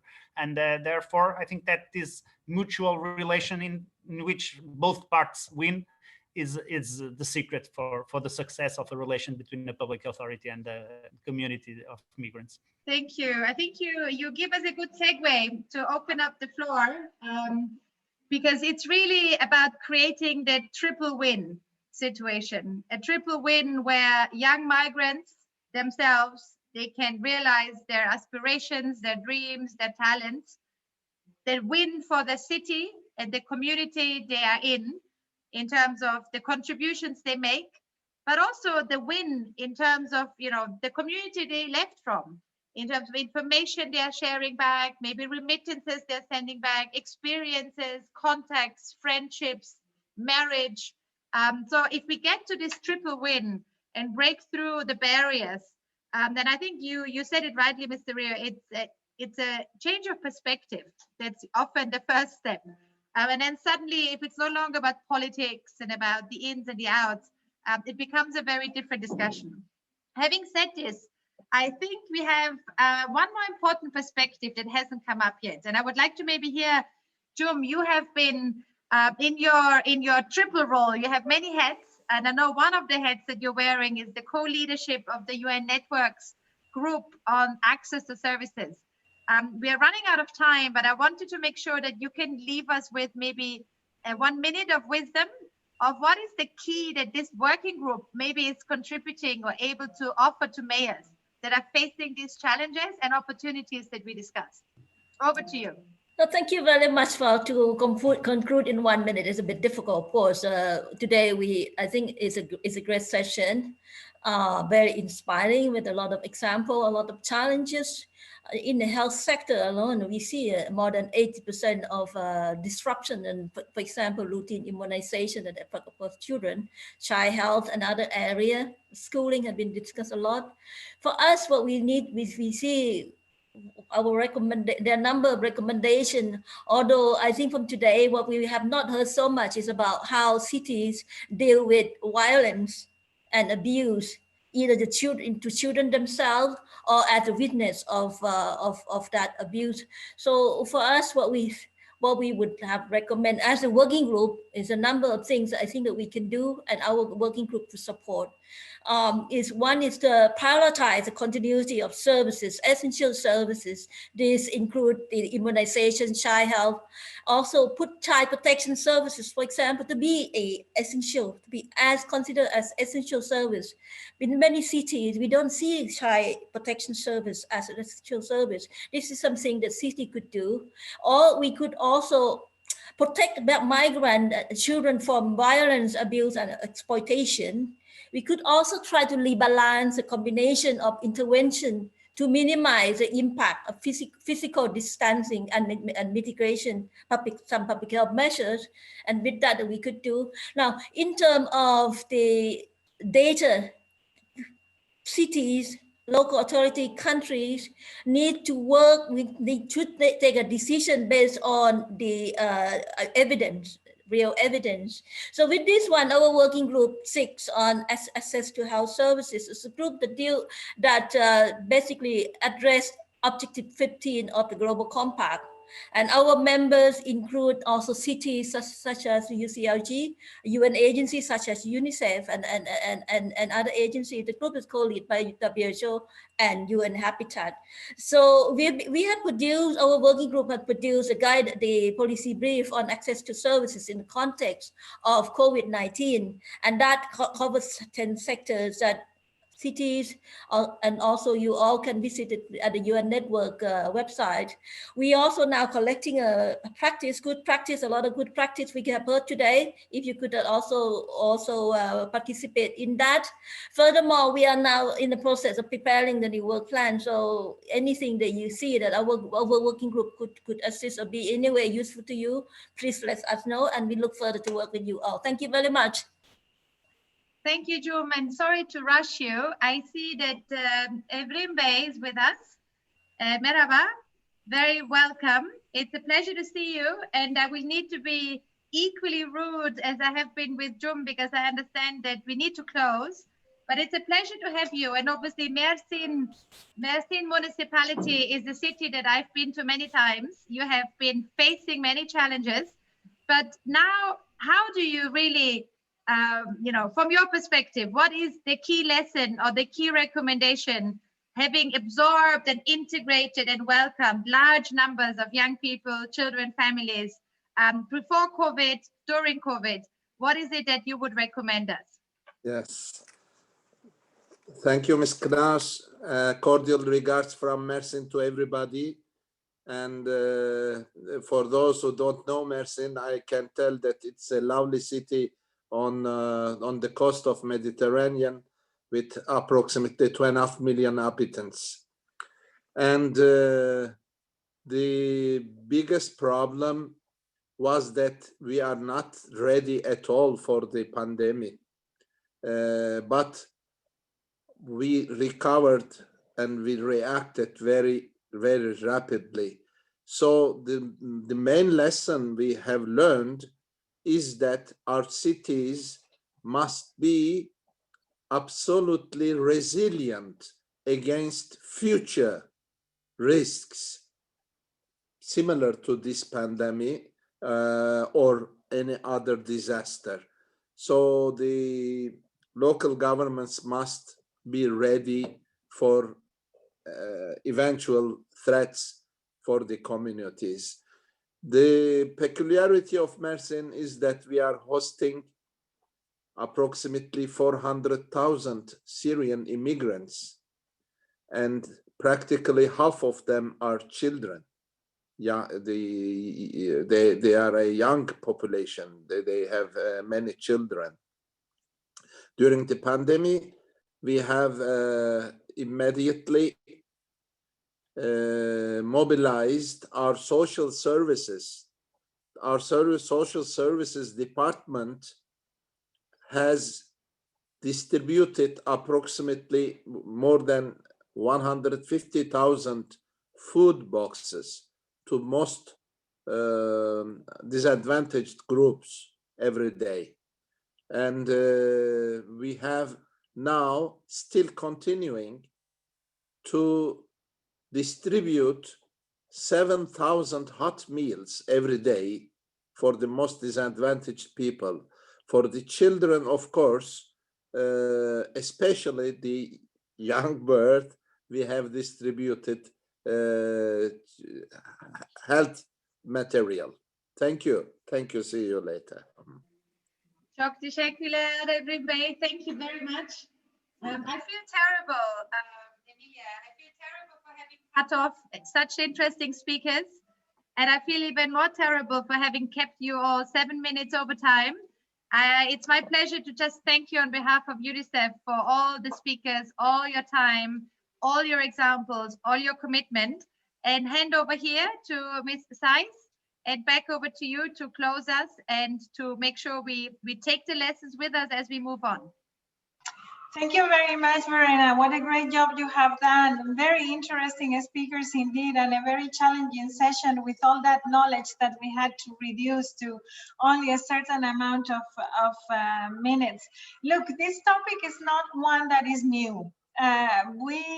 Your organization, our organization, many of the partners here have been discussing on these topics and producing materials to advance policy making around this topic for a very long time. I think what COVID has allowed us to do is to identify some of the key areas that are actually going to trigger change, to accelerate change in a way. You have been able to hear from local governments today some of the efforts that they are making to ensure that the needs of these most vulnerable groups are covered. But you have also heard them showcasing the value that these groups, that children and youth, these newcomers are giving to our societies, the added value that they have, and their efforts to demonstrate that they don't want to see them as a burden, but that they want to see them as contributors to our society. The only way to address these very difficult issues, we are not naive about having all the solutions or these being easy, is to ensure that we actually address inequalities like we have not addressed before, and that we realize that those that are most vulnerable in society are actually the reflection of how our society is doing. And in order to do that, we think that basic service provision is very critical. And this session has actually identified very concrete things that we can actually do in the way that we look at service provision for child protection that can actually make a difference. This pandemic has allowed us to judge differently what is essential and what is not. And we certainly think that addressing the needs of migrant children will be very critical in the future. What we want to produce together, what we want this discussion to lead to is to actual practice and policy change. And what we propose to you all is to use this foundational moment that the world is going through to develop a new social contract based on Agenda 2030 principles, a new pact for the future with a very critical axe, which is that of the people, renewing the trust of people in their government, in particular local government, and ensuring that diverse stakeholders actually define how our societies will look like. And this is what we are offering with Cities Are Listening. It's not a one-off webinar. we are committed to continue this discussion with the youth and children major group, with all the stakeholders that have been here around the table, together with UNICEF, with Metropolis, with UN Habitat, with ICMPD, to produce policy reflections and recommendations that the UCLG membership, around 250,000 local and regional governments around the world, can implement.